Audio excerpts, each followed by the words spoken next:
What's your best rate? It's usually the first question that people ask because we've been taught to believe that getting the lowest rate is the most important part of a mortgage. And don't get me wrong, rate is important. But if you're shopping for a mortgage based solely on rate, you might be saving a few bucks while missing out on strategies that can save you thousands over time.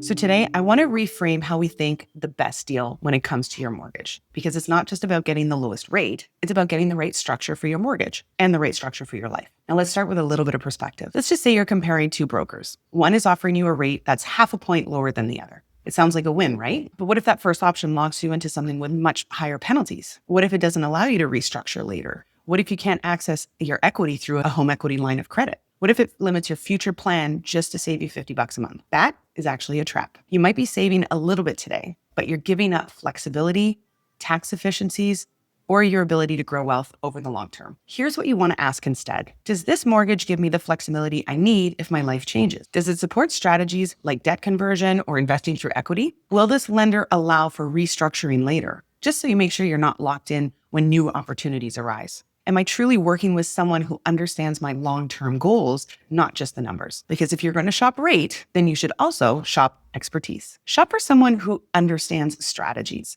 not just interest rates. And let me give you a real life example. I worked with a client just recently who got a lower rate from another agent. But when we looked at her full picture, her income, her goals, her equity, we realized that we could set her up on a readvanceable mortgage. We would build in the cash damming for her rental properties. And with that, we were able to create a tax-deductible debt that she could start investing with immediately. Yes, the interest rate we chose was slightly higher, but within a year, we freed up nearly $900 a month in cash flow and created a portfolio that's projected to grow 6 figures over the next 20 years without ever increasing her overall monthly obligation. So was the rate the most important part, or was the plan? Here's what most people don't realize.